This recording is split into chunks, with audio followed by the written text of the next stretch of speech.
Salvatore M., things between you and Taz are good now. You were also a guest on his podcast. For the full story on that, pick a hand, by the way. You can order the Timeline ECW 1999 with Rob Van Dam. You were a guest on his podcast. Yes, extensively.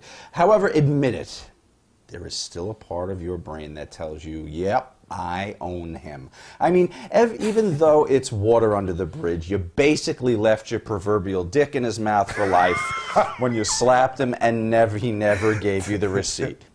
Please, your reaction for Salvatore. That's fucking funny. That is so hilarious. You know what? We're in a very physical business where all of us, whether we're legit fighters, and whether we have experience in martial arts or competition of anything outside of wrestling, or whether some of us are bullshit entertainers, we're all very physical people. We're the kind of people that solve problems with physicality. I mean, when it comes down to it, the bottom line is, dude, I'll fucking knock you out in any argument. You know what I mean? Except for maybe with your wife, hopefully. Don't hit bitches.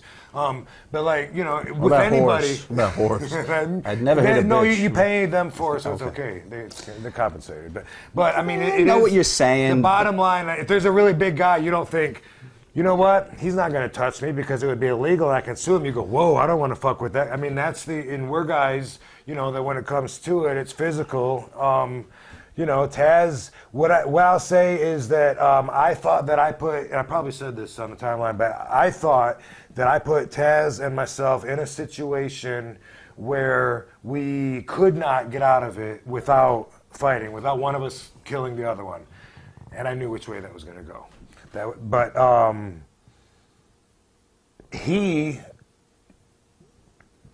found a way out of it, and I look back at it like that. Like I look at it like he was the better man because of that. Because nothing positive was going to come out of that fight that hadn't already been done. At that point, everything that I wanted to achieve had been done. I mean, I pushed him off the throne. I did. I mean, it felt like that because he needed to be. He was on a pedestal where he was indestructible. His head was in the clouds. He'll even say this. He needed somebody to smack some reality into him, and it was a problem with all of us, especially me. There was a lot of insulting going on back and forth. Okay, so I yank him off the pedestal. I thought he was going to need to be crippled in order for him to realize that I yanked him off the pedestal, but he already realized it, and I didn't know that. So he was man enough to get us out of there without anyone being paralyzed or crippled or even hurt.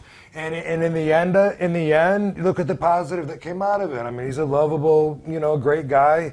We have mutual respect for each other, and I look up to him for that.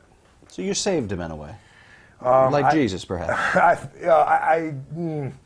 I think I saved. I'm not going to say I saved him, but I saved the momentum that I had going in ECW. I stopped the perspective that needed to be stopped. You know, and in the end, made a friend.